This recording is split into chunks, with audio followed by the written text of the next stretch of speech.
Welcome back to Reading Bear. Today, we will take a look at some new revenge stories.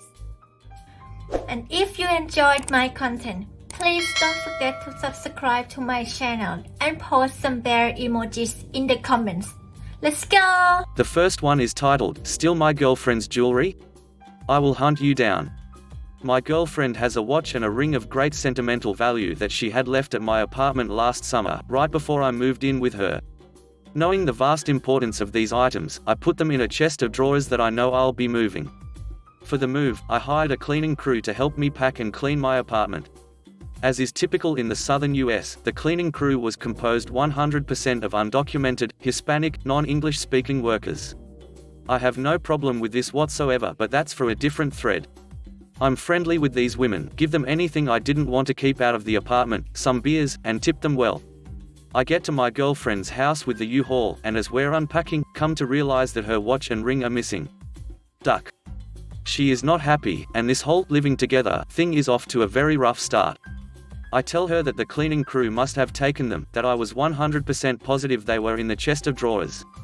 But she thinks I'm bullshitting to mask my carelessness. I call the company the next day to politely ask to speak with one of the women. I speak Spanish. We don't do that. You can't let me talk to the woman? Can you take a message? No. Well, I can take a message, but she's not in here very often. The receptionist sounds about 18, and hardly the university-bound type. I decide that there is a 0% chance of her being able to outsmart me, so I call back about 2 hours later. Hi, this is arbitrary name, I'm an attorney for the inns following up on a complaint about the hiring of undocumented workers.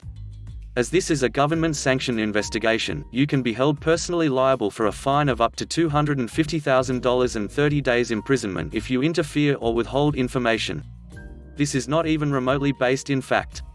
Me. Continuing, so the first thing I'll need are the names, home addresses, and social security numbers for the 3 women cleaning my actual name's house yesterday, since this is the origin of the complaint. If I'm going to get outed, this would be the time. The girl couldn't get me the information fast enough. I write it all down. I call the woman in charge, and give her an easy way to opt out. I know I gave you a bag of stuff yesterday, I think I mistakenly left these things in there. Don't remember seeing them. Could you check?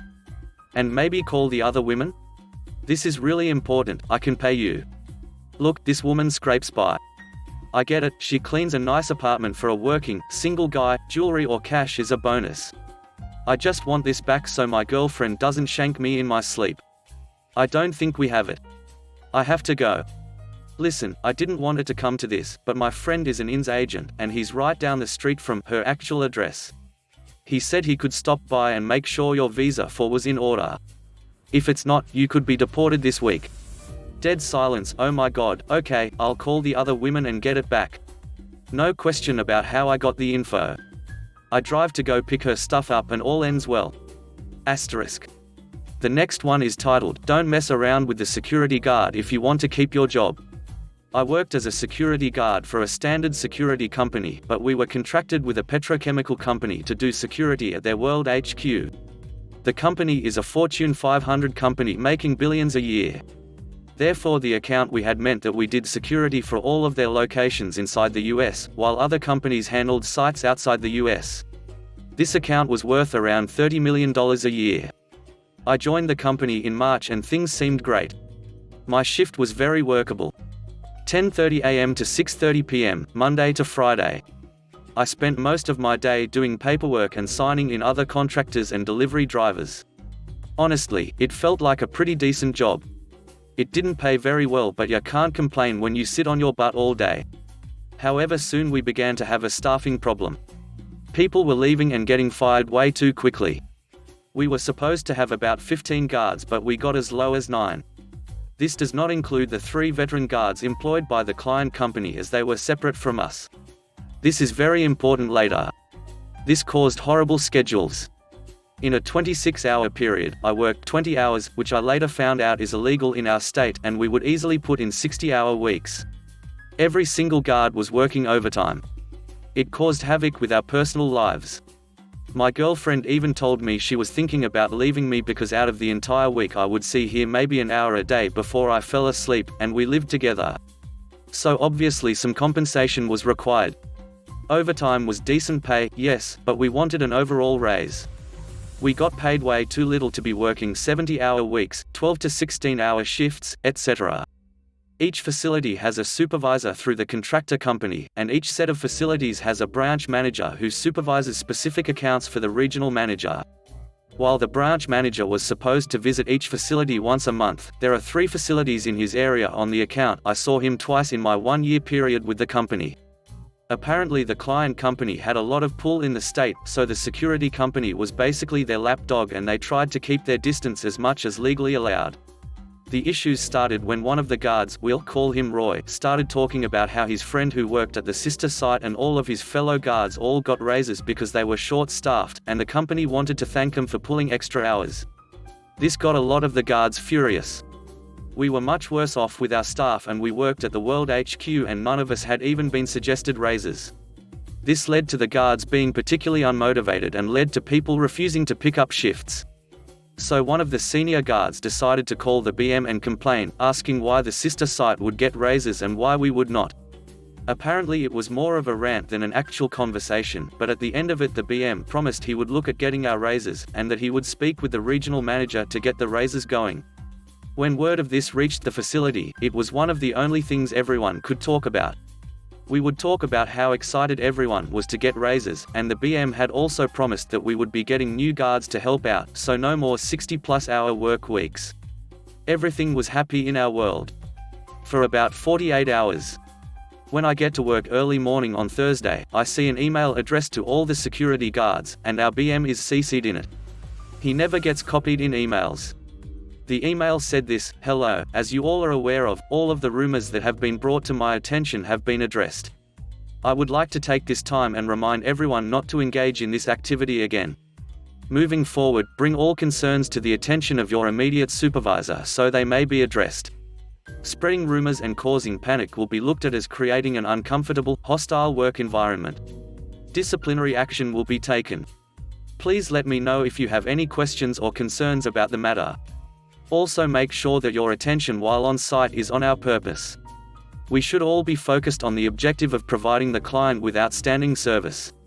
We were upset. Basically we were being told that we weren't getting raises, and the BM claimed that the sister site getting raises was nothing but a rumor. Roy was berated for supposedly causing a panic, and since the senior guard was the one that went over the supervisor and straight to the BM, he was being told his job was potentially on the line. Everyone was absolutely appalled, and one of the older guards quit on the spot. The company had basically flat out lied, and made promises they had no intention of keeping, and we legally couldn't prove anything. And thus the revenge starts. We had the phone numbers to the sister site in the directory but didn't know who the supervisor was over there. I asked Roy who his friend that had worked there was, and if I could get into contact with him. Unfortunately, he had quit and joined the Air Force just days prior. At this point, I felt stuck, but I didn't want anyone to be screwed over by a company just because we were the little people. So I stuck my neck out, and using the phone in my office I called the client of the sister site. The operator picks up, and I explained that I'm a guard at the HQ, and needed to speak with the supervisor of their site. The operator gladly puts me through. Frank answers the phone and I explain who I am, and why I am calling. I don't BS with him and just flat out ask the big question: did their site get raises? They did, and then some. Turns out not only did all their guards get raises, including himself, but they also received bonus checks for their hard work. I could barely speak. I couldn't tell if I was furious at how we had been treated, or how thankful I was that Roy and senior guard weren't lying. I asked Frank very calmly, "Can I get that in writing?" The next morning, I asked for a meeting with the BM, the site supervisor, the client, and the 3 guards that were willing to show up. Me, Roy, a senior guard, a random guard who was willing to be present. He was in the loop most of the time. The BM is annoyed by this meeting and demands to know what is going on. Senior guard and I explain how we are here to address how employees were lied to, and how we were being threatened because we wanted to be compensated just as much as the sister site. And on top of that, how all 4 of us would leave if this issue was not addressed. Client: what are they talking about? BM: we have made it clear that the rumors have been addressed, and that no such promises were made. This meeting is over. Oh, not so fast, sir, there is one other person that would like to speak with you. And in walks the knight in shining armor, Frank. We watch in amusement as all the color drains from BM's face. He stands there completely still, not making a sound. Frank smiles in an almost predatory fashion as he knows the slaughter he is about to partake in. Client, who is this? Frank, I am the site supervisor for your other site. I have here documentation that not only did BM lie about my guards getting raises, but also a recorded phone call, being all calls from company phones are monitored, that has BM on record stating that he was going to pursue seeking a raise for this site's guards. At this point even I am speechless. I didn't know how he got a copy of the phone call between senior guard and BM, but he did, and was holding the transcript. The client goes from confused to angry, glaring at the BM. The BM is still standing there, white as a ghost, and now our site supervisor is staring at him in what looks like pure rage. Mostly because he took the flak for the BM's lies. BM, how did you? Client, you're right BM, this meeting is over, for you. Get out of my office. The BM glances at me and senior guard in what looks like pure defeat and mopes out of the office. Client, Frank, let me see what you have. Frank hands over all the evidence and the client looks through it for about 5 minutes. He finished going over it and closes the booklet and looks over at the site supervisor. Did you know about this? The site supervisor explains how he was simply doing what he was told and not to ask questions. He was ex-military, so that mindset was believable. After this, the client instructed all of us to go home and we would be given money for the shifts we were supposed to work. But instructed us to come back at 7 a.m. sharp the next morning and to meet in the conference room. We all show up the next day, and we are greeted by the client, and another younger lady who he explains to us is the financial manager of the whole company. The BM is also sitting there, but on the other side of the conference table. We sit down and she starts off by apologizing for the behavior of the BM, and explained how they did not like this sort of thing.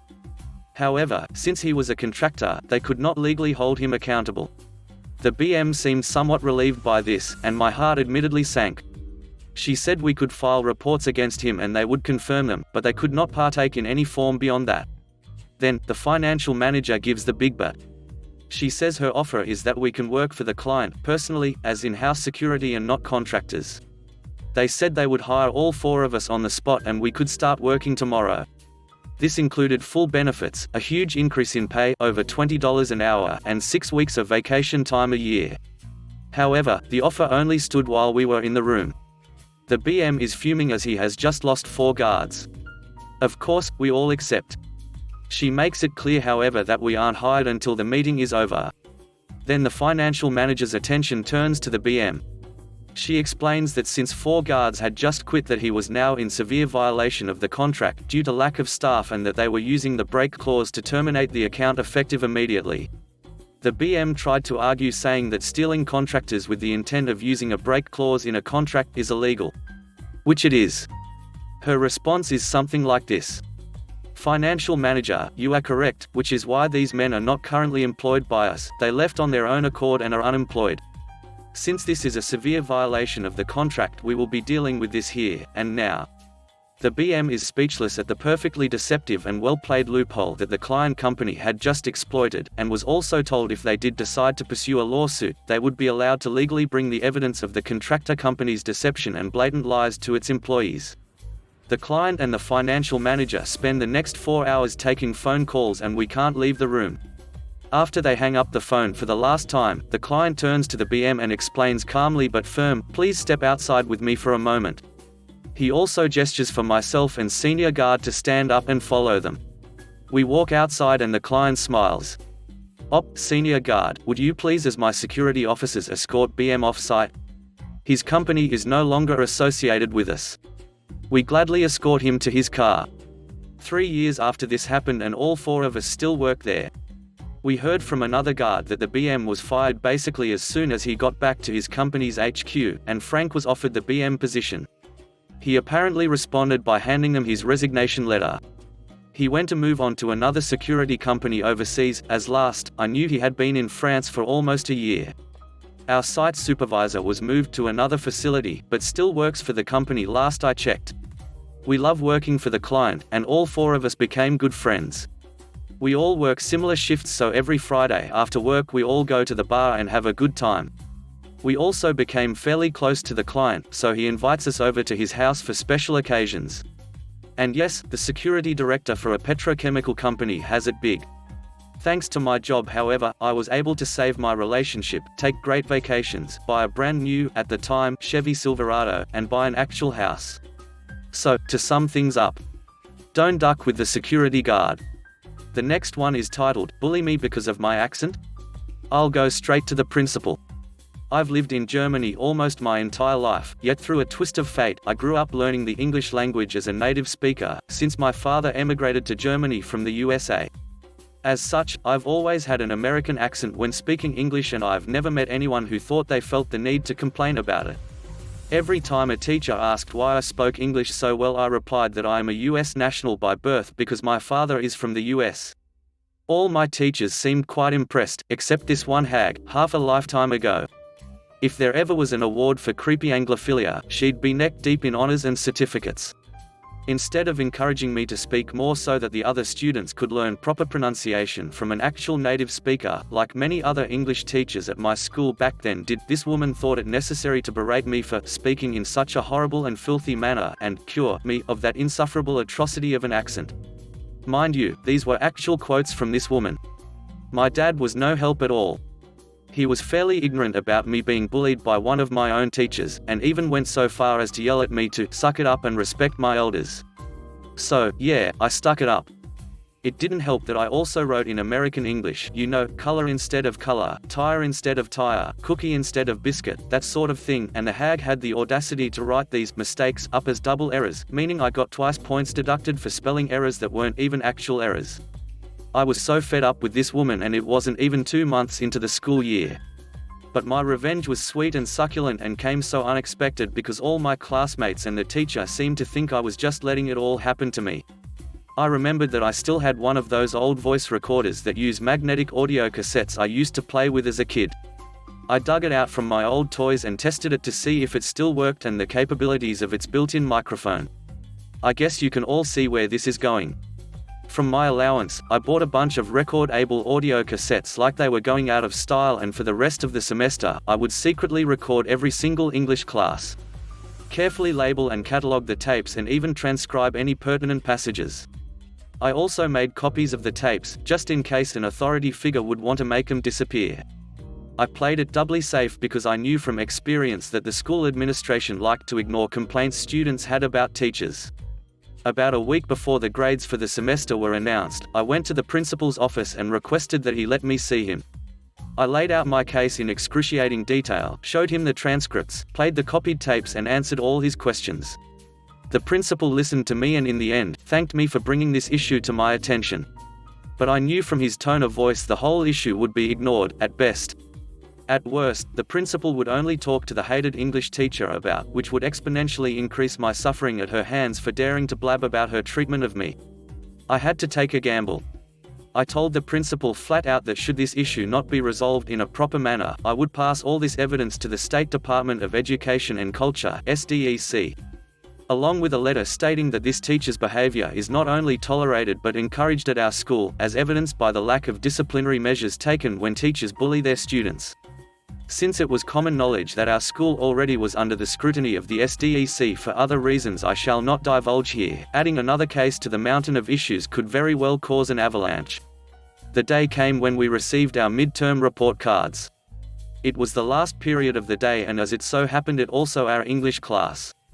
The hag handed out everybody's report cards, and lo and behold, where my English grade should have been there was nothing but a small dash. At the bottom, after the usual quips about behavior and class participation, was a note that stated the following, translated from German: due to unjustified and unfair behavior towards XXX by Mrs. Hag, the school cannot with good conscience give an appropriate estimate as to XX's English grade this semester. The hag also said that she would not be returning for the summer semester and that we would be getting a new English teacher. In a moment of smug, petty vindictiveness, I raised my hand and pointed at my report card, where the missing English grade was. When the hag came over to my desk, I looked her dead in the eye and said, "You know how the Revolutionary War ended. What made you think this would be any different?" The look on the hag's face was priceless. The best part, I knew she couldn't do anything about it because at that point anything she said against me would only add to my case. The next one is titled, Getting Called a Name Was a Small Price to Pay for a Lifetime of Satisfaction. This may seem small, but it was the most satisfying thing I have ever done. When I was in the 7th grade, one sat behind a jerk who hated me and enjoyed being annoying. Every single goddamn day he would lean back in his chair and hit the front of my desk, over and over again. If I was trying to write something, he would do it even harder. So one day I decided enough was enough, and in the middle of a lesson, he started again. So I waited, and right as he was leaning his chair back fast, trying to knock my desk hard, I pulled it back. Without my desk behind him, his chair tipped right over and he hit the ground hard. I can still clearly remember him whispering, "You idiot," beneath the laughter of the whole class and the teacher yelling at him to get up. The look on his face was a mixture of shock, embarrassment and pure rage as he looked up at me from the floor. Bastard never messed with me again. The last one is titled, You Snooze, You Lose. They tried to warn her, but she wouldn't listen. My boyfriend and I went on a road trip cross-country with my sister. She's great to be around but thinks the world revolves around her. We planned every day of driving so that we would make it home the day before we had to be back to work. We stopped at a family friend's house to crash for the night to cut the driving in half, then we were to leave at 5 a.m. the following morning to start the last day of driving 14 hours, home. Before going to bed, we offered to take out her suitcases of stuff she doesn't need to the car to save time in the morning, which she refused, saying she would do it in the morning. 5 a.m., the alarm goes off and we jump out of bed, knock on her room door, which she decided to lock so we couldn't come in and wake her. She doesn't answer after multiple attempts, so we take world's quickest shower. Try again, no luck. So I put an alarm max volume on my iPad for in 1 minute, and slide it under the door. We hear it go off. Finally, after a minute the door unlocks, she throws the iPad in my hand and tells us to stop making ducking noise. We tell her it's time to leave, and again offer to take her suitcase out for her. She slams the door, locks it, tells us to leave her alone. I know people are crabby with low sleep, and in the mornings, but come on, we gotta get home. We wait 15 more minutes wondering when she will be coming out, and again still nothing. We knock again saying we need to leave as we work the following day. She tells us to let her sleep and stop bothering her. Finally, after another 15 minutes of waiting, we talk to our friend and all decide we need to leave. We knock again, tell her we're leaving as everything's loaded and ready to go, she can sleep on the drive. She doesn't believe us and continues sleeping. We leave, and yes, it does feel very weird leaving someone 14 hours from home without a vehicle. We get home in time for a nice night of rest before starting work the next day. My sister arrived home 6 days later via airplane, which she had to borrow money from the family friend to pay for it. It took a couple of months for her to start talking to me again. And we've never mentioned it to each other since. Thanks for listening.